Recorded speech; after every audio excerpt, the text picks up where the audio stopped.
Şimdi biz burada baktığımızda mesela Şeyh Said rahmetullahi aleyh diyor ki benim kıyamım, mücadelem, yaptığım tüm çabalarım Allah ve Allah rızası olduktan sonra idam sehpalarınızda pervam yoktur.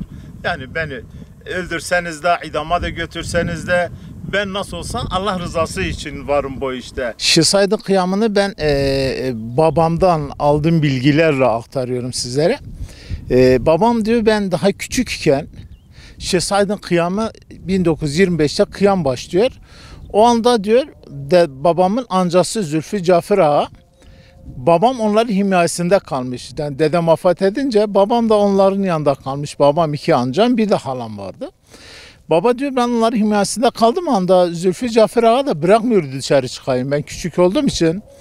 Ve o anda Şeyh Said'in kıyamı artık başlamış yani. Millet habire Şeyh Said'in isyanı diye söylüyorlar. Ve o anda Zülfü Cafer Ağa da fermasör diyorlar. Yani fermasör dediğimiz şu andaki tabiri caizse MİT diyelim. Devletin ajanı diyelim. Zülfü Cafer Ağa'ya da Atatürk o zaman bir mühür vermişti. Zülfü Cafer Ağa o mühürü kimin ismine bastırırsa üstte ismini yazıyor ve mühürü bastırıyor. Mühürü bastırdığı anda o adam yani mümkün değil. O adam idam edilecek artık. Ve o şekil diyor Şeyh Said bir gün diyor geldi, hep geliyordu Zülfü Cafer Ağa'nın evine. Diyor bir gün gene gelmişti yani ben küçüğüm diye. Diyor gelince elini tuttum, öptüm, eli yumuşak, bembeyazdı diyor. Kendisi de başımı okşadı. Bu çocuk salihtir diyor. Ve seviyordu beni, başımı okşuyordu, yetimler diyordu. Ve Şeyh Said'in bahçesi vardı, bir nar bahçesi. Onu da Zülfü Cafer Ağa ona yarı bakıyordu yani ortaklı olarak. Diyor Zülfü Cafer Ağa dedi ki şeyhim bizim narları topladık. Senin payını da aldık bir odaya bıraktık. İstersen nereye diyorsan o payını oraya bırakalım. Diyor Zülfü Cafer Ağa çağırdı hanımını Fatma bana Şeyh Said Zülfü Cafer Ağa'nın hanımını çağırdı. Fatma bana 2 tane nar getir. Biri meyhoş olsun, biri de tatlı olsun. Bunları ayıkla, iç içe karıştır, bir kaşıkla beraber bana getir. Bu da ayıkladı, getirince diyor narlarını yedi. Diz Zülfü Ağa benim sen bitti. Gerisini al dağıt fakirlere ver veyahut da bu yetimlere verirsin. Ben çıkıp gideceğim. Ben hangi yolda gideyim? Diyor o anda Zülfü Cafer Ağa da dedi ki şeyhim ben sana hangi yolda git diyemem. Çünkü bu yolda git dersem gidersen ileride asker yolu keserse dersin Zülfü Cafer Ağa zaten fermasördü. O beni gönderdi. Askere teslim ettirdi. Onun için ben diyemem sana hangi yolda gidersen serbestsin.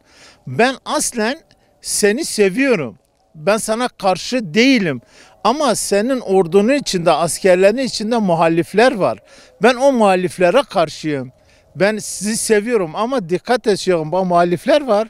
Sana zıt koşuyorlar. Seni kıyamını başarısıza ulaştırıyorlar. Ondan haberin olsun. Şimdi burada anladığımız şey bu. Şeyh Said burada bir ordunun içindeki hatanın biri bu. Ya bu kıyam acele geldi. Acele geldiği için Şeyh Said burada belirli insanları belirleyemedi. Yani bu içimizdeki ihanetli olan kişileri ayıklama için onları ayıklayamadı. Veyahut da ordu hani Şeyh Said basiretliydi. İyiydi yani Üstad Bediüzzaman diyor bunu. Ben Şeyh Said'le oturdum Erzurum'da konuşunca baktım onun gözlerine baktım gözlerinde fışkırıyor yani Şeyh Said cevher var yapabiliyor bu olayı ama burada ne oldu? Bence bu ordu biraz aceleye getirdiler. Acele getirdiği için Şeyh Said de burada ayıklayamadı bunları ve maalesef zaten kıyam başarısıza ulaşıyor ve buradaki anlatımız diğer bir konu da babam diyor ben daha çocuk iken biz buradan vurup gidiyoruz Diyarbakır'ı fethetmeye gidiyoruz. Ve bizim ordu komutanımız o da bizim kabilede bizim amca oğullarında yani burada grubun bir komutanı var. Ve biz vurup gidince diyor Diyarbakır'a oraya vardım ben küçüğüm diyor Silahı aldım koluma asıyorum dipçik yere sürüklüyor. Ters takıyorum nallı yere sürüklüyor bu sefer. Ama o şekil gene de o ordunun içinde gizlene gizlene vurdun gittin. Çünkü amcam görseydi bırakmıyordu düz Zülfü ağa bırakmıyordu ben gideyim katılayım.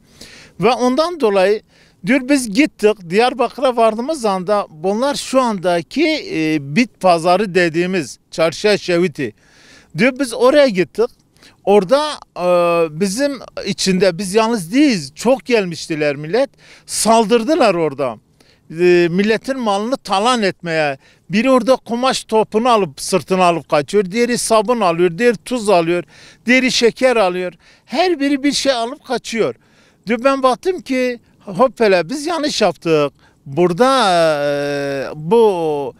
o milletin malını çalıyoruz, talan ediyoruz. Bu yanlış, bu şehzade yakışmayan bir şey.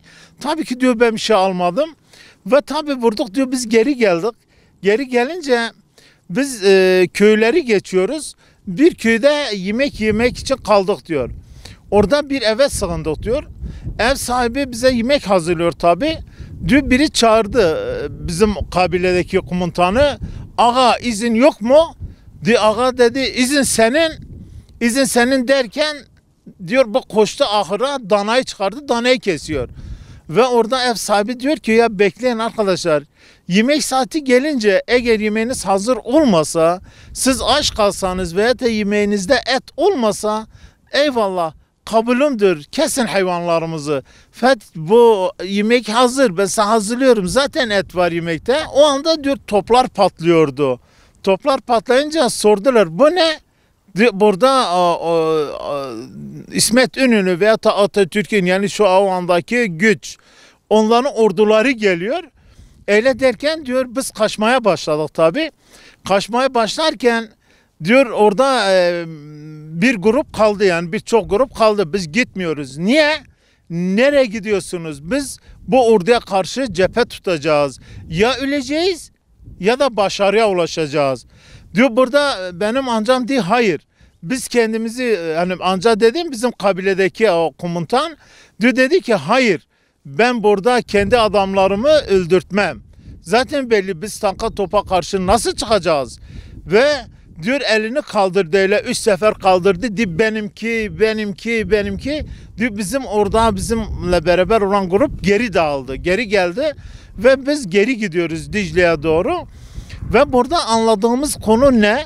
Burada o anda İsmet İnönü veya Atatürk'ün milletin içine bıraktığı ajanlar, Şeyh Said'in ordusunun içine bıraktığı diğer grup, bunlar bir Şeyh Said'in askeriyiz derken ama hayır Şeyh Said'in askeri değil, tam tersine Şeyh Said'e muhalif olarak çalışıyor.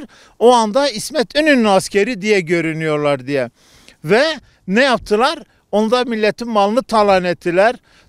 Çok özür diliyorum. Ben milletin namusuna taarruz ettiler, tecavüz ettiler. Ne oldu? Burada Şeyh Said'in askerleri kötülendi. Şeyh Said burada milleti malını gasp ediyor veya da millete ihanet ediyor diye o şekil o kıyamı başarısıza ulaştırdılar ve diyor biz vurduk geldik Dicle'ye. Dicle'ye gelince Dicle'de zaten kıyam başlıyor artık. Dicle'ye geldik diyor orada 2 tane askeri öldürdüler. 2 asker öldürünce şu andaki provokasyon dediğimiz olaylar yani şu anda da oluyor Türkiye'de de bazı yerlerde yani hani şu andaki diyelim hükümetten olmayan kişi bazı provokasyonlar yapıyor ve hükümete mal ettiriliyor. O anda değil Şeyh Said şu anda karışmayın askere diye emir etmişti. Askerlere karışmayın. Zaman var daha. Ama hayır ne yaptılar? Orada 2 askeri vurdular.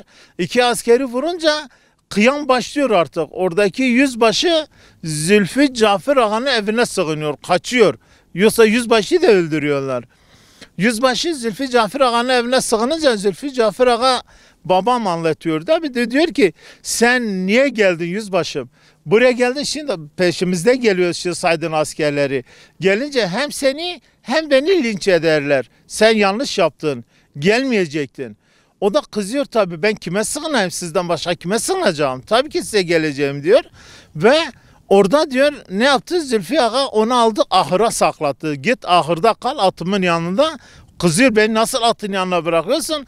Atın yanına gitmesen diyor, millet içeri girince Saydın askeri hem seni hem beni öldürüyorlar. Mecbur oraya gideceksin ki sanki sen benim evime gelmemişsin gibi. Ve orada gizliden birisini de gönderiyor. O anda şu anda böyle bir şey diyelim. Dicle Barajı dediğimiz, Dicle varmadan köprü var. Ve orada alay var. Orada bekliyor. Diyor oraya bir adam gönderiyor. Gidin orada haber verin. Yüzbaşının durumu tehlikede. 2 asker vuruldu. Dicle'deki askerler ölecek. Haberiniz olsun diye.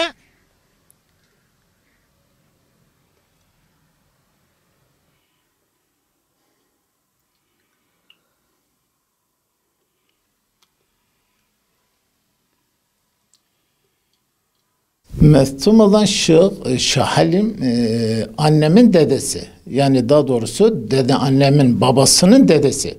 Şah Halim onun dedesinin oğlu. Ve kendisi de 1925'te Şehzad'le beraber o da kıyam ediyor burada. Hani o da bu bölgede Köteken Şeyhleri dediği anda bölgede tanınıyor. Kendisi de o dönemden o da zulma karşı baş kaldırıyor ve miritleriyle beraber çıkıyor. O zamanki güç, o zamanki devlet tarafında ve kendisi de bu aşağıda Hirsin dediğimiz yer var. O Hirsin'in orada kendisinde nuskası var. Ve oradaki sürekli kurşun atıp da kurşun delmiyor onu. Ve artık bıkıyor orada. Artık ben şehadete ulaşayım diye cebindeki nuskayı çıkarıp ya Rabbi tamam diyor, hatta burada amanetini al bende yeterli ve kendisi de orada şehit düşüyor. Hatta o köylüler, Zilan köyü var aşağıda. Zilan köylüler diyor ki biz halen de bu 3 yıl önce de bazen konuşunca diyorlardı biz çift sürünce tarlalarımızda hala insanların kemikleri çıkıyordu. Kol kemiği ya da ayak kemiği. Yani bu bölgede yüzlerce, en azından belki 200-300 kişi insan şehit düştü o arada. Tabi bu şehitler kaldırılmadı çoğu. Ne oldu? Hemen orada defnediler. Çoğu cesetleri yerde kaldı. Onun için bazı cesetler kargalar tarafından gitti ve bazıları toprak altında artık yırtıcı hayvanlar tarafından o cesetler kayboldu. Ki bu köylüler diyorlar ki biz çift sürünce o cesetin ayak veya da kol kemiklerini görüyorduk diyor. Ve Halim'de o anda kendisi de hani daha önce de vasiyeti üzerine getirip burada yüzbaşının yanına defnediyorlar. Halim de orada şehit oldu. Aslen Köteken Şeyhleri zaten. Bunlar araştırılınca biliniyor. Yani yüzbaşı seferberlikte Halim dayının dedenin yüzbaşısıydı beraberken. Kendisi seferberlikte şehit oluyor. Şehit düşünce türbesini buraya getiriyor. Mektubumu buraya getir. Kendisi diyor beni buraya defnedin. Getirip buraya defnediyorlar. Defnedince Halim dede de burada burada oturuyor. Elini uzatıyor diyor ben gün olur ölürsem beni de buraya defnedersiniz yüzbaşımın yanında. Ve kendisi de şehit olurken ve burada defnediyorlar. Seferberlikte şehit olduğu için biz onun bilgisi fazla gelmedi bize. Yani onda fazla bir bilgimiz yok. Yani seferberlik döneminde o zaman hani seferberlik ilan edilmişti Türkiye'de. Kendisi orada şehit düşüyor. Yani dış güçler tarafında, Türkiye'deki askerler tarafında değil yüzbaşı. Dış güçler tarafında şehit ediliyor ve şehit edilince Halim dede onlar şeyh olduğu için kendisi o zaman onun müridiydi. Mürit olduğu için hani vefat edince de şehit olunca diyor beni götürün kendi köyünde o tepede defnedin. Onu getirip buraya defnediyorlar. Ve Halim dede de diyor ki gün olur ben vefat edersem beni de yüzbaşımın yanında defnedersiniz. Ve Halim dayı da Said döneminde o da şehit düşünce onu da buraya defnediyorlar zaman ayakların dibinde.